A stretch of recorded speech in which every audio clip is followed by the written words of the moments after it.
Assalamualaikum warahmatullahi wabarakatuh. Selamat pagi, salam Om Swastiastu, Namo Buddhaya, salam kebajikan, dan salam sejahtera untuk kita semua. Yang terhormat Ibu Ervina Maulida, SPD MIE, dan rekan-rekan sekalian yang kami banggakan. Kami dari kelompok 6 dan 9 ingin mempresentasikan terkait materi Designing Organizational Structure. Sebelum lebih lanjut mempelajari materi, izinkan kami untuk memperkenalkan diri. Saya Sri Lestari dengan NIM 1709624067 dan rekan-rekan saya.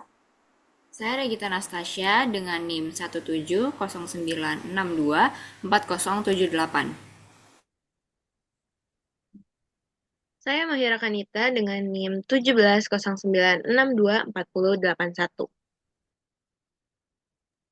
Saya Monika Nirwana Fitriani dengan NIM 17096240069. Selanjutnya, ini adalah materi yang ingin kami paparkan, yaitu terkait definisi pengorganisasian, aspek pengorganisasian, tujuan pengorganisasian, proses pengorganisasian, struktur organisasi, faktor perancang organisasi, desain struktur organisasi, unsur-unsur struktur organisasi, faktor kontingensi, dan kelemahan serta keunggulan struktur organisasi.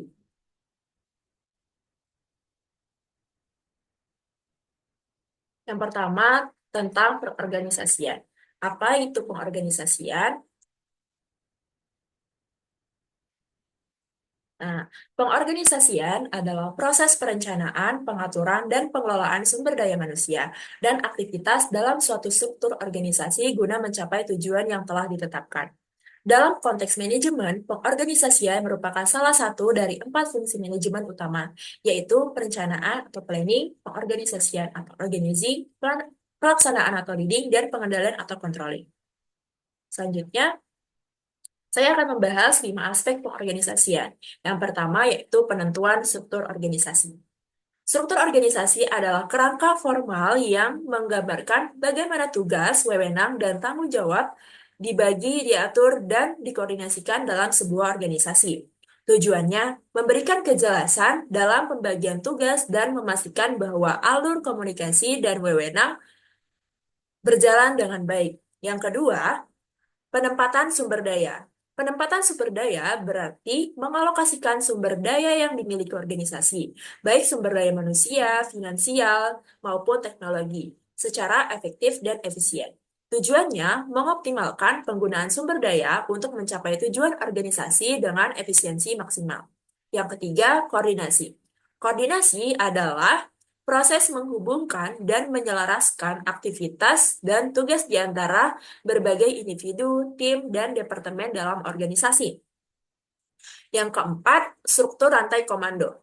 Rantai komando adalah hierarki otoritas dalam organisasi yang menentukan siapa melapor kepada siapa dan siapa yang berhak memberikan arahan atau mengambil keputusan. Tujuannya menjaga kejelasan alur tanggung jawab dan memastikan bahwa keputusan diambil dan dijalankan secara tepat dari tingkat manajemen yang tepat. Yang kelima, pembentukan kebijakan dan prosedur. Kebijakan dan prosedur adalah pedoman dan aturan yang mengatur bagaimana suatu tugas atau aktivitas harus dilakukan dalam organisasi. Tujuannya menciptakan standar organisasi, menciptakan standar operasi yang konsisten dan meminimalkan risiko kesalahan atau penyimpangan dan tujuan organisasi. Nah, dengan mengelola 5 aspek ini secara efektif, organisasi dapat beroperasi dengan lancar dan produktif, serta lebih siap menghadapi tantangan yang muncul di masa depan. Selanjutnya adalah dasar pengorganisasian. Dasar pengorganisasian merujuk pada prinsip-prinsip dasar yang membentuk kerangka kerja untuk mengatur suatu organisasi. Ini adalah pedoman yang membantu dalam pembentukan struktur organisasi, alokasi sumber daya, pembagian tanggung jawab, dan pengambilan keputusan. Selanjutnya adalah proses pengorganisasian. yaitu yang pertama menetapkan tujuan pengorganisasian, yang kedua menetapkan tugas pokok anggota organisasi, yang ketiga melakukan pembagian tugas-tugas pokok menjadi tugas-tugas yang lebih rinci, yang keempat mengalokasikan sumber daya yang tersedia, yang kelima memberikan arahan-arahan untuk tugas-tugas, dan yang terakhir melakukan evaluasi atas hasil-hasil dari strategi pengorganisasian yang telah dilakukan. Selanjutnya adalah tujuan pengorganisasian, yaitu yang pertama, membagi pekerjaan ke dalam tugas-tugas dan departemen yang spesifik. Yang kedua, menugaskan pekerjaan dan tanggung jawab yang terkait dengan pekerjaan individu. Yang ketiga, mengkoordinasikan beragam tugas organisasi. Yang keempat, menghimpun berbagai pekerjaan ke dalam unit-unit. Yang kelima, menjalin hubungan di antara individu, kelompok, dan departemen. Yang keenam, membuat hierarki wewenang dan yang formal. Yang ketujuh, mengalokasikan dan menempatkan sumber-sumber daya organisasi. Selanjutnya, itu faktor utama yang menentukan perancangan struktur organisasi yang dibagi menjadi 4. Yang pertama, struktur organisasi. Struktur, maaf, yang pertama strategi organisasi. Strategi organisasi yang menggambarkan bagaimana seharusnya aliran wewenang dan saluran komunikasi disusun antara para manajer dan bawahan. Yang kedua, teknologi. Teknologi yang digunakan. Perbedaan teknologi yang diterapkan untuk memproduksi barang atau jasa akan membedakan bentuk struktur organisasi. Contohnya, perusahaan mobil lebih memperhatikan perubahan teknologi daripada perusahaan pakaian jadi yang mengutamakan perubahan model. Yang ketiga, anggota atau karyawan. Anggota atau karyawan dan orang-orang yang terlibat dalam organisasi. Kemampuan dan cara berpikir anggota akan mempengaruhi manajer dalam pengambilan keputusan yang mana pada akhirnya akan mempengaruhi pula dalam saluran komunikasi dan struktur organisasi. Yang keempat, ukuran organisasi.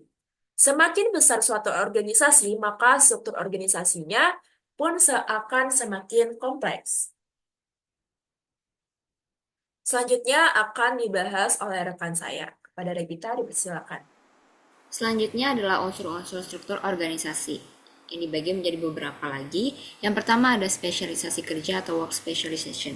Spesialisasi kerja ini adalah membagi aktivitas kerja menjadi tugas pekerjaannya tersendiri. Jadi karyawan ini dibagi menjadi beberapa divisi yang berfokus pada tugasnya masing-masing, tetapi masih memiliki spesialisasi pekerjaan di bidang yang sama. Contohnya ada di spesialisasi bidang pemasaran, ada bagian media sosial, bagian analisis, bagian humas. Next.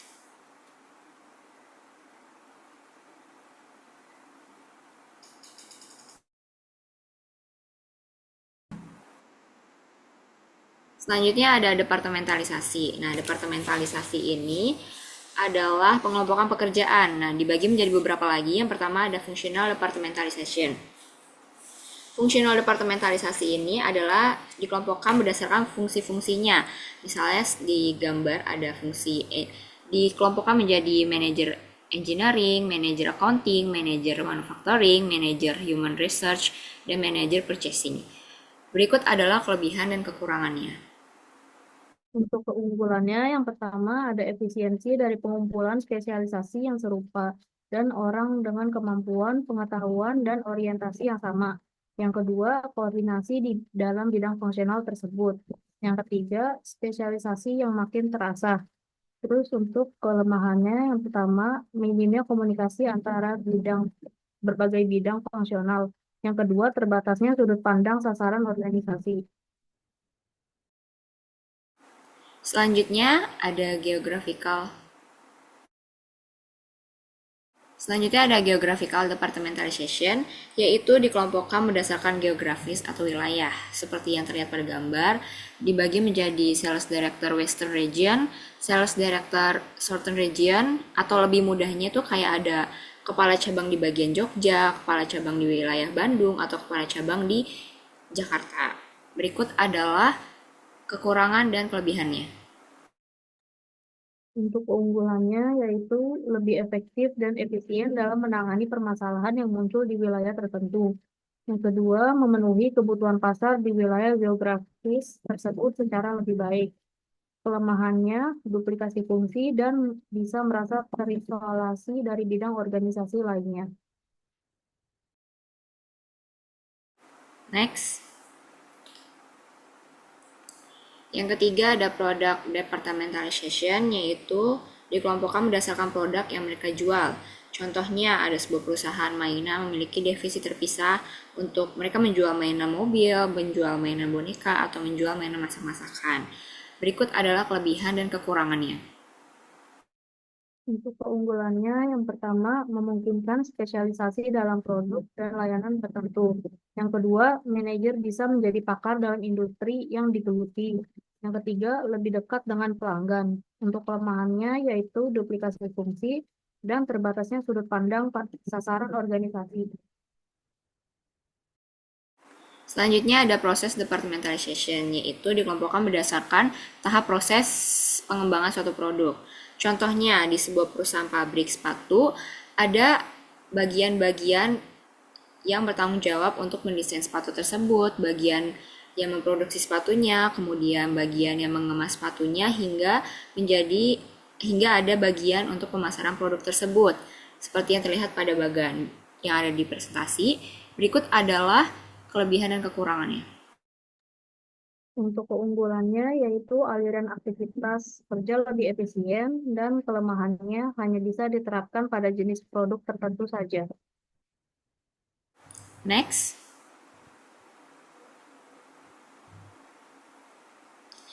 Dan yang terakhir ada customer departmentalization, yaitu dikelompokkan menurut jenis-jenis pelanggannya. Contohnya, ada sebuah perusahaan telepon seluler memiliki departemen tersendiri terpisah untuk melayani pelayan prabayar dan pelayanan pasca bayar. Berikut adalah kelebihan dan kekurangannya. Untuk keunggulannya yaitu kebutuhan dan masalah pelanggan bisa ditangani oleh para spesialis.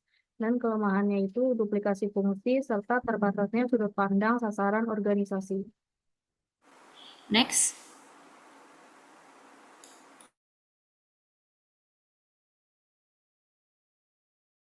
Yang ketiga ada rantai komando atau chain of command, yaitu merupakan garis wewenang atau otoritas yang membentang dari level organisasi atas ke level terendah atau bawah yang mengklarifikasi siapa yang melapor kepada siapa. Rantai komando ini terbagi lagi menjadi 3, yaitu yang pertama ada wewenang. Wewenang ini merujuk pada hak mutlak dalam posisi manajerial untuk memerintah apa yang harus dilakukan stafnya dan mengharapkan mereka untuk melakukan. Yang kedua ada tanggung jawab. Tanggung jawab ini adalah kewajiban atau ekspektasi untuk melakukan suatu tugas atau pekerjaan yang ditugaskan.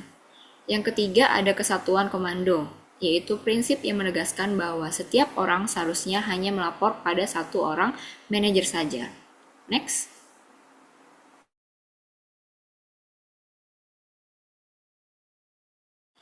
Yang keempat ada rentang kendali atau span of control, yaitu jumlah orang yang dapat secara efektif dan efisien diawasi oleh manajer. Rentang kendalinya rata-rata ada di 9,7 karyawan atau 11,4 karyawan. Nah, rentang kendali ini tuh merupakan berapa jumlah jangkauan karyawan yang dapat dikelola oleh manajer secara efektif dan efisien. Dan setiap departemen ini memiliki kebutuhan jumlah karyawan yang berbeda tergantung tujuan organisasi tersebut. Next. Yang kelima ada centralization dan decentralization. Sentralisasi ini adalah tingkat di mana pembuatan keputusan dikonsentrasikan pada satu titik dalam suatu organisasi. Manajer puncak membuat keputusan dan karyawan level rendah hanya menunaikan tugas yang diberikan. Jadi tuh yang membuat suatu keputusan tuh hanya manajer dan bawahannya tuh hanya mengikut apa kata manajernya. Yang kedua itu ada desentralisasi, yaitu tingkat di mana pekerja level bawah bisa memberikan input atau bahkan bisa membuat keputusan. Sedangkan desentralisasi ini tuh para bawahannya itu bisa memberikan ide, bisa memberikan pendapat ketika manajer mengambil sebuah keputusan. Sentralisasi atau desentralisasi dalam sudut pandang sekarang adalah pemberdayaan pekerjaan atau employee empowerment, yaitu memberikan wewenang atau kuasa untuk membuat keputusan. Next. Nah, ini perbedaan sentralisasi dan desentralisasi. Sentralisasi lingkungannya stabil, sedangkan desentralisasi lingkungannya kompleks atau tidak pasti. Sentralisasi, manajer tingkat bawah tidak mampu atau tidak berpengalaman dalam membuat suatu keputusan seperti manajer tingkat atas. Sedangkan desentralisasi, manajer tingkat bawah mampu dan berpengalaman dalam membuat keputusan. Sentralisasi, manajer tingkat bawah tidak menginginkan suara dalam masalah. Sedangkan desentralisasi, manajer tingkat bawah menginginkan suara dalam pengambilan keputusan. Sentralisasi, keputusannya relatif kecil, sedangkan desentralisasi, keputusan-keputusannya adalah penting semua. Sentralisasi, organisasi menghadapi krisis atau risiko kegagalan perusahaan, sedangkan desentralisasi, budaya perusahaan terbuka untuk memungkinkan para manajer memberikan pendapat tentang apa yang sedang terjadi. Sentralisasi, perusahaannya itu besar, sedangkan desentralisasi, perusahaannya tersebar secara geografis. Sentralisasi, implementasi yang efektif dari strategi perusahaan tergantung pada manajer yang mempertahankan pendapat atas apa yang terjadi. Sedangkan desentralisasi, implementasi strategi perusahaan yang efektif tergantung pada manajer yang memiliki keterlibatan dan fleksibilitas untuk membuat keputusan. Next.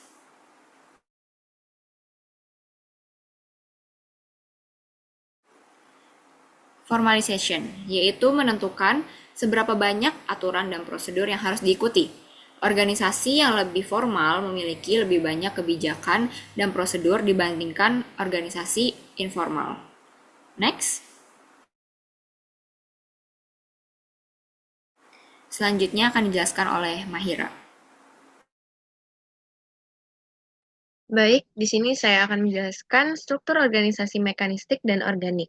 Nah, untuk struktur mekanik, desain organisasi yang kaku dan dikontrol dengan ketat oleh tingkat organisasi teratas. Maka dari itu, untuk pengambilan keputusannya bersifat sentralisasi atau pengambilan keputusannya oleh manajer tingkat atas. Lalu, untuk struktur organik, desain organisasinya sangat adaptif dan fleksibel, di mana timnya lintas fungsi, yaitu seorang karyawan dengan lulusan manajemen dengan fokus bidang pemasaran dituntut harus bisa bekerja sama dengan human research dan harus memahami ilmunya juga. Lalu tidak hanya dengan lintas fungsi, organik struktur ini juga tim lintas hierarki atau ketika direktur menunjuk seseorang yang 2 level di bawahnya untuk gabung ke sebuah tim project. Lalu untuk struktur organik ini, dia pengambilan keputusannya secara desentralisasi atau dengan melibatkan struktur-struktur organisasi yang di bawahnya. Next. Selanjutnya ada desain struktur organisasi. Next. Desain struktur organisasi ini terbagi menjadi 2. Yang pertama ada desain organisasi tradisional. Nah, desain organisasi tradisional ini dibagi lagi menjadi 3, yaitu simple structure, functional structure, dan divisional structure. Simple structure adalah desain organisasi dengan departementalisasi rendah, rentang pengendalian yang luas, wewenang yang tersentralisasi, dan sedikitnya formalisasi. Berikut adalah kelebihan dan kekurangannya. Untuk simple struktur, keunggulannya cepat, fleksibel, dan tidak terlalu mahal. Kekurangannya kurang adaptif dalam pertumbuhan organisasi. Yang kedua, functional struktur. Keunggulannya hemat karena ada spesialisasi yang kumpul dari departemen pemasaran dan dikerjakan oleh ahli bidang tersebut. Kelemahannya, ketika pekerjaan menuntut untuk lintas fungsi, agak sulit karena harus berfokus pada 2 bidang dan harus memahami konsep-konsep tersebut. Contohnya, seseorang yang memiliki konsentrasi di bidang pemasaran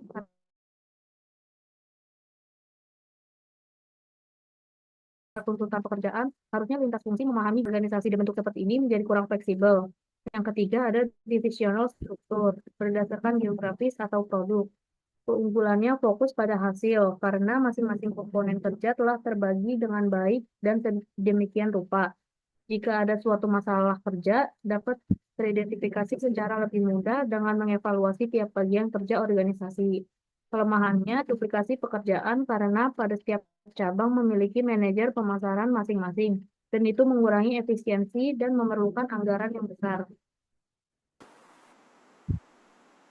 Kemudian ada functional structure, yaitu desain organisasi yang mengelompokkan kalian pekerjaan yang sejenis. Contohnya ada departemen IT, mereka bekerja di bidang IT. Juga ada departemen pemasaran, mereka yang mengurus tentang pemasaran produk. Selanjutnya ada divisional structure, yaitu struktur organisasi yang terdiri dari unit-unit atau divisi semi-otonom yang terpisah. Next.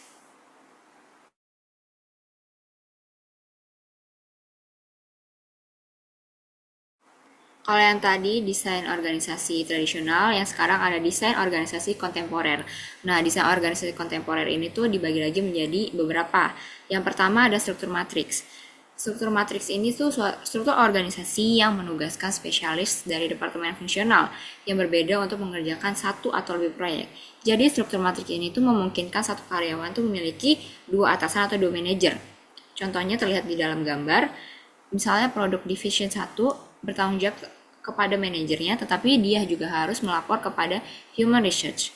Berikut adalah kelebihan dan kekurangannya. Baik, untuk keunggulan dari struktur organisasi matriks ini, pertama, sumber daya manusianya fleksibel, di mana para karyawan harus menangani tugas yang berbeda pada saat yang bersamaan. Selain memperluas keterampilan, dan pengetahuan mereka, itu juga membuat mereka menjadi lebih fleksibel. Yang kedua, upaya terkoordinasinya lintas fungsi. Nah, di mana perusahaan ini membawa karyawan-karyawan baik terbaik di masing-masing departemen untuk bersama-sama menyelesaikan tugas dan proyek-proyeknya. Kemudian yang ketiga, pengambilan keputusan yang cepat. Nah, untuk mengambil keputusan yang cepat, karyawan berhubungan dengan rekan-rekan mereka di divisi lain akan mendorong koordinasi di antara mereka. Dan ketika harus membuat keputusan lintas fungsi, itu bisa diambil dengan lebih cepat. Nah, untuk kelemahan dari struktur organisasi matriks, yang pertama tekanan pekerjaan yang bebas, yang berat, maaf. Uh, Karyawan harus memainkan peran ganda, di mana mereka menyelesaikan dua tugas sekaligus, yaitu sebagai human resource dan uh, dia juga harus bertanggung jawab dengan produk yang sedang dikerjakan. Yang kedua, mengganggu proses bisnis yang ada, di mana karyawan yang bertanggung jawab kepada lebih dari satu bos, mereka mungkin mengabaikan tanggung jawab fungsional mereka dan lebih mementingkan proyek yang sedang dikerjakan. Kemudian ada memakan waktu untuk efektif. Nah, di mana karyawan membutuhkan waktu untuk beradaptasi dan terbiasa bekerja untuk memerankan peran ganda, di mana beberapa karyawan terbiasa dengan rutinitas pekerjaan secara fungsional, tapi tidak dengan pekerjaan di dalam proyek. Yang terakhir ada biaya yang lebih tinggi. Kenapa lebih tinggi? Karena perusahaan akan memiliki lebih banyak manajer dan mereka harus membayar manajer proyek dan manajer fungsional. Sebaiknya, misalnya di bawah struktur fungsional, mereka hanya membayar manajer fungsional. Next. Selanjutnya ada struktur tim. Struktur tim ini adalah struktur di mana seluruh organisasi terdiri dari tim horizontal yang mengkoordinasikan aktivitas mereka dan bekerja secara langsung dengan pelanggan untuk mencapai tujuan organisasi. Nah, struktur tim ini tuh dikelompokkan berdasarkan tim-tim kerjanya. Misalnya terlihat di gambar di bagan lingkaran ini. Yang pertama itu misalnya adalah tim pemasaran, kemudian di sampingnya ada tim desain, kemudian di bagan selanjutnya ada tim pengembangan, dan mereka tuh masing-masing memiliki manajernya masing-masing. Berikut adalah kelebihan dan kekurangannya.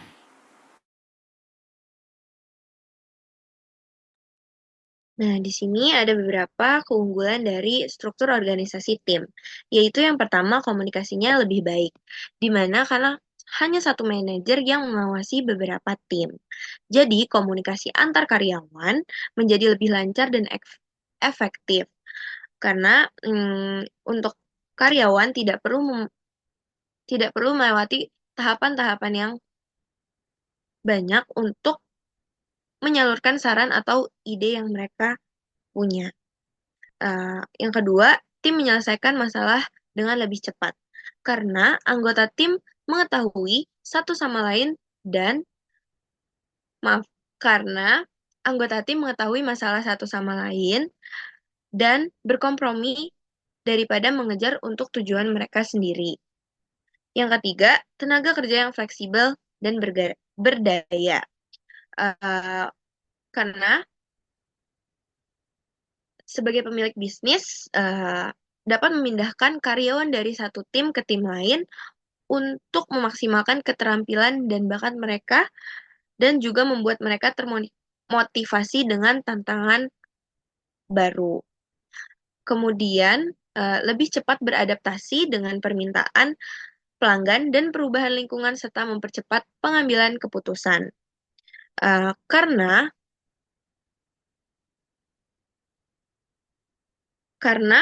uh, karyawan tidak perlu sampai untuk ke puncak hierarki untuk keputusannya disetujui.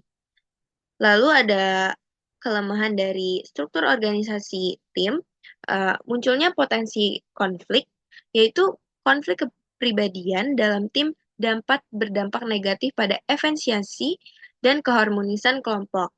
Nah, meskipun manajer memiliki pilihan untuk mengeluarkan satu karyawan dari tim untuk menjaga kesatuan, namun karyawan yang mengganggu harus menyesuaikan diri dengan baik dengan tim lain yang dapat menjadi tantangan dari karyawan itu sendiri dan manajer itu sendiri. Nah, untuk yang kedua, beberapa orang bukan pemain tim, di mana karyawan yang karyawan yang tidak cocok untuk bekerja dalam tim, maka akan merugikan tim itu sendiri. Jadi, untuk beberapa sifat karyawan yaitu dia dapat bekerja lebih efisien jika dia bekerja sendiri. Yang terakhir, karyawan yang berkinerja buruk. Untuk karyawan yang berkinerja buruk dan bersembunyi di balik tim, dengan kata lain, beberapa karyawan mungkin bergantung pada usaha karyawan lain untuk menerapkan sebagai manajer untuk mengevaluasi dari masing-masing karyawan harus membuat evaluasi individual untuk memastikan bahwa setiap anggota tim melakukan usaha yang sama. Next. Selanjutnya ada struktur organisasi proyek atau project organization structure. Struktur organisasi proyek ini tuh adalah struktur organisasi tempat karyawan terus-menerus mengerjakan proyek. Contohnya atau misalnya itu sebuah perusahaan ingin mengerjakan proyek besar. Lalu perusahaan itu membuat sebuah struktur tim yang hanya untuk proyek tersebut. Tidak ada hubungannya dengan pekerjaan di dalam perusahaan. Nah, jika proyek tersebut sudah selesai, maka struktur tim tersebut pekerjaannya juga selesai. Berikut adalah kelebihan dan kekurangannya.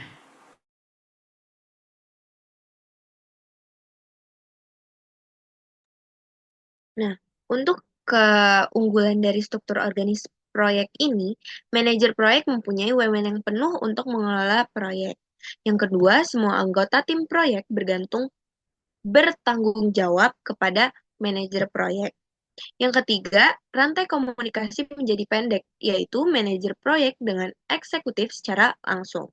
Yang keempat, ada pembuatan keputusan cepat karena kewenangan terpusat pada manajer proyek. Kemudian ada kelemahan dari struktur organisasi proyek, di mana bisa terjadi duplikasi usaha dan fasilitas jika terjadi banyak proyek. Nah, yang kedua, struktur ini sendiri juga menambah biaya yang cukup mahal untuk organisasi induk ketika melakukan banyak proyek. Yang ketiga, ketidakkonsistenan prosedur juga sering terjadi. Next. Selanjutnya ada struktur organisasi tanpa batas. Struktur organisasi tanpa batas ini adalah sebuah organisasi yang desainnya tidak ditentukan oleh atau tidak terbatas pada batas horizontal, vertikal, atau eksternal. Yang pada akhirnya organisasi ini akan menerima banyak ide, informasi, dan inovasi yang mengalir deras dari setiap SDM di dalamnya. Jadi tuh para karyawan tuh bebas mengemukakan pendapat mereka atau ide-ide mereka tanpa adanya batasan kalau misalnya harus hormat terhadap manajer, harus canggung terhadap manajer, jadi nggak ada batasan-batasannya. Berikut adalah kelebihan dan kekurangannya.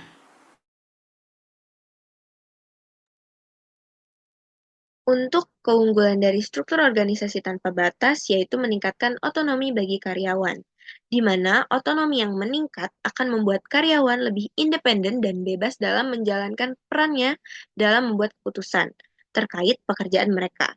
Nah, dari hal ini juga karyawan akan memiliki motivasi tersendiri dalam bekerja.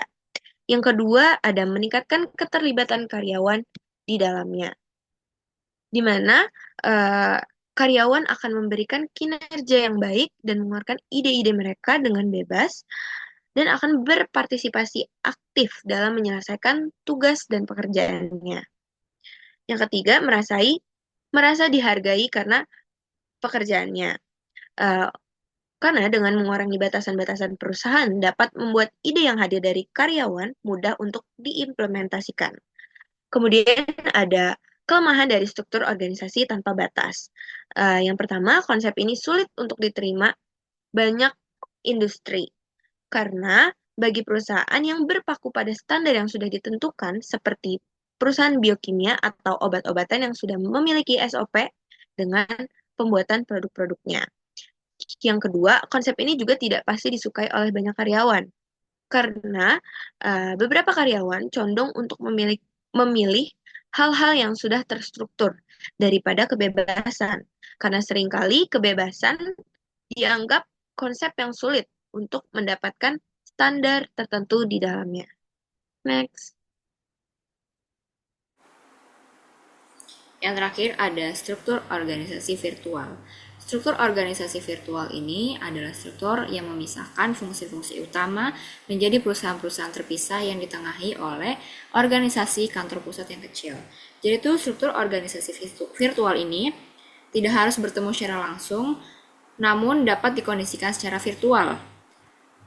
Berikut adalah kelebihan dan kekurangannya.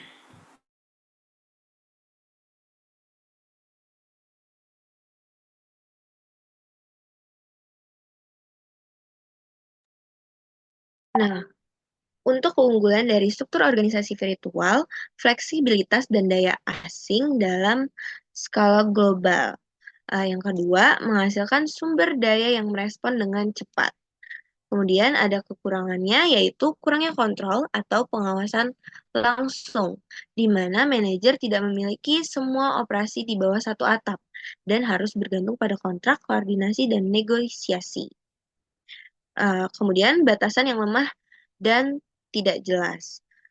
Yang terakhir, loyalitas karyawan bisa melemah. Uh, Cukup next.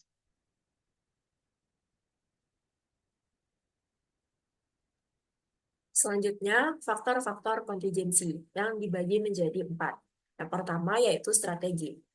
Strategi adalah struktur suatu organisasi hendaknya mendukung strateginya. Jika strateginya berubah, maka strukturnya juga sebaiknya berubah. Yang kedua, ukuran. Ukuran organisasi bisa mempengaruhi strukturnya hingga titik tertentu. Yang ketiga, teknologi. Struktur organisasi paling efektif dengan produksi unit dan teknologi produksi proses. Struktur mekanistik yang paling efektif dengan teknologi produksi. Dan yang terakhir, lingkungan atau ketidakpastian lingkungan. Semakin banyak ketidakpastian lingkungan di suatu organisasi, maka semakin banyak pula fleksibilitas yang dibutuhkan dalam desainnya.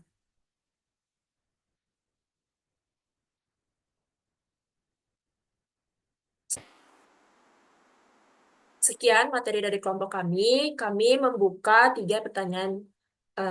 Ini gimana? Kami membuka 3 pertanyaan. Rekan-rekan sekalian dapat memberikan pertanyaan pada kolom komentar. Selanjutnya akan dipandu oleh Regita. Nah guys, setelah ada pemaparan materi, kita juga ada case study atau studi kasus. Bisa di next? Nah, ini ada studi kasusnya. Kalian bisa pause aja nanti. Kemudian ada pertanyaan-pertanyaan dari studi kasusnya. Next. Ada 4 pertanyaan yang kita ambil dari studi kasusnya dan kita akan membagi siapa aja yang akan menjawab pertanyaan studi kasus ini. Nanti kita spin ya guys. Nah, spinnya boleh dibantu oleh Lestari. Ya, sebentar ya.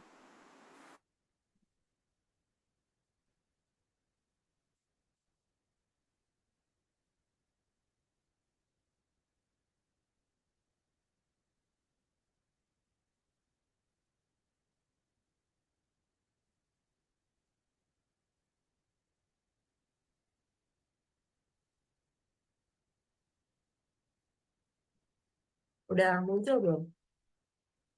Udah.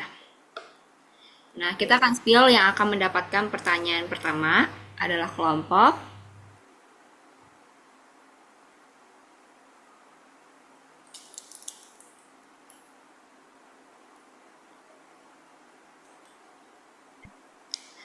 Oke, kelompok 7 menjawab pertanyaan diskusi yang pertama ya guys.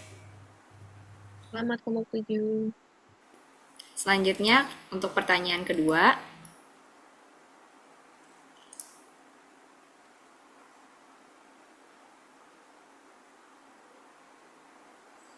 Nah, pertanyaan kedua boleh dijawab oleh kelompok 13 ya guys. Selanjutnya pertanyaan ketiga.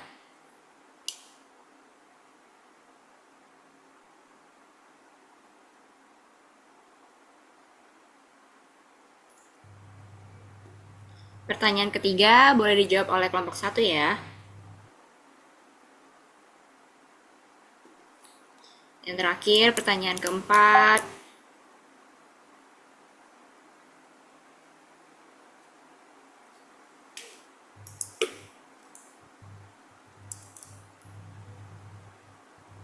Kelompok 10. Oke, kalian boleh menjawab pertanyaannya tuh kalian taruh di komen ya guys, jangan lupa.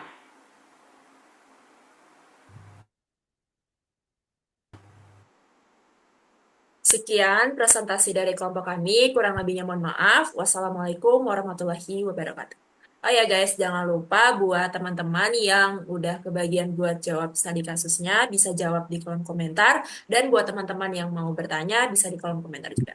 Bye-bye, terima kasih. Terima kasih. Bye-bye. Terima kasih, guys.